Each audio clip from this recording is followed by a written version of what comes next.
Hello guys, in today's video I'm going to show you how to connect your Battle.net account to your Discord profile. So let's begin.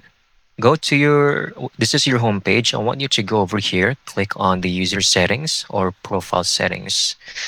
Go to connections, view more, and you'll see that you have Battle.net.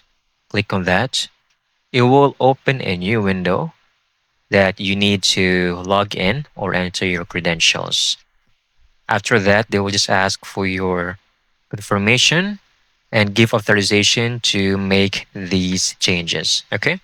Then it will redirect you back over here and it should show that your Battle.net has now been connected to your Discord profile.